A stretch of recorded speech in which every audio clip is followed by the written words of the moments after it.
morning to everyone, and welcome to this morning's history debate. As promised, Bahamian History Week has commenced as of March 10th, 2025 with Commonwealth Day, which was held on Monday, where we had the 7 countries represented by the grades 7 to 12 students, along with a cultural display and food tasting. Today, March 12th, will be our history debate, and our 2 contestants are Solange Smith and Caden Cox. They are the brightest history students of St. Salvador High, and today they will be debating the moot.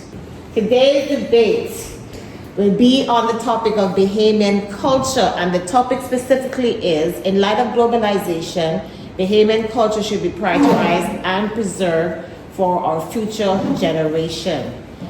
And we will have the debate begin momentarily. History debate will be conducted in grade 10 history class, and they are eager to be the ones to determine who are the winners of this debate this morning.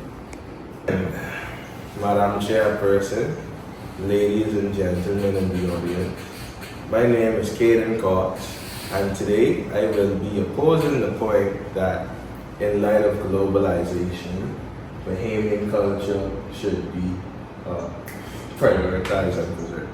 Firstly, there is no need to actively preserve Bahamian culture because our culture is already vibrant, as we can see with our celebrations like Junkanoo, Commonwealth Day, where an abundance of Bahamian culture is being shown. So there is no need to actively make groups and stuff to preserve them.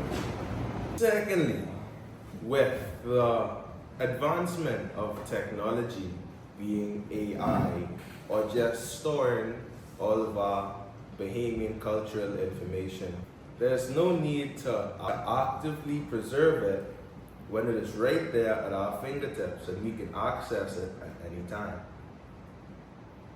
Thirdly, culture should evolve naturally.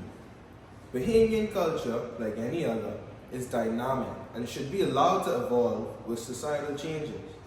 Actively preserving it may lead to stagnation and prevent necessary cultural adaptation to modern times. Globalization fosters cross-cultural exchange, which enriches societies. Insisting on rigid preservation can limit exposure to beneficial external influences. Fourthly, economic and technological advancement could be slowed. Prioritizing cultural preservation over innovation may hinder economic progress. Tourism and global businesses demand modern infrastructure, technology, and cultural adaptability.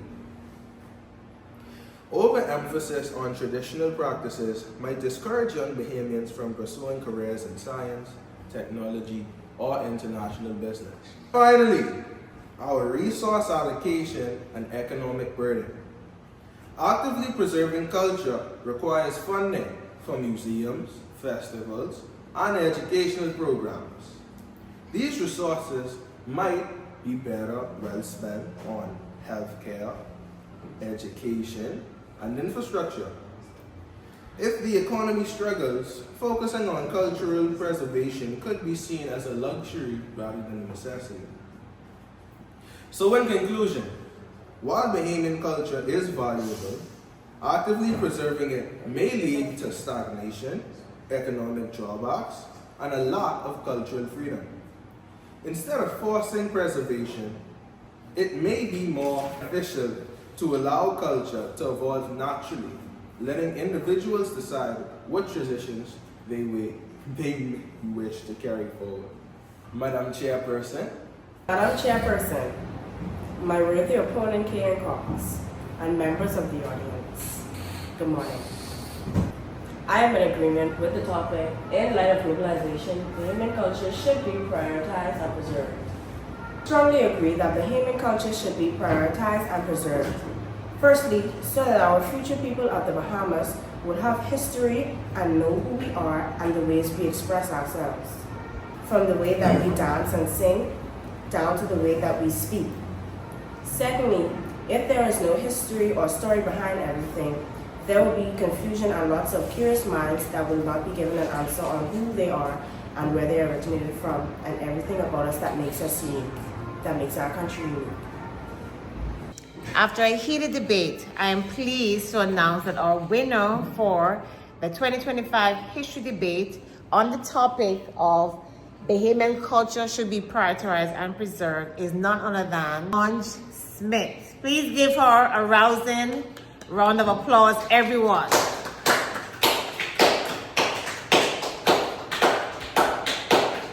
Thank you very much also to Caden Cox, who was a worthy opponent, who had very vibrant points that gave Solange a run for her money. But I'm very proud of both Solange and Caden for being brave enough to tackle this very sensitive topic and do it so eloquently. Thank you again, members of the audience. Thank you again, students, and have a good day. So some students were saying that the topic was not... All students saying that, all of them, every single last one. Was saying that the topic was not a fair topic because which Bahamian would advocate for not preserving the Bahamian culture? But please be reminded that with the presence of other persons visiting the Bahamas, living in the Bahamas from different cultures, they can influence the culture in such a way that young Bahamians would prefer that culture than their own. And so you have to be intentional about preserving the Bahamian culture so that the other influences don't water it down or nullify the culture as it really existed originally. That is a salient point that you could have said and would have brought it home. And this is a very timely topic that you could have articulated these points. And I stand behind the moot. And it tests you as a debater how well you are able to articulate and to give your research and substantiate your points.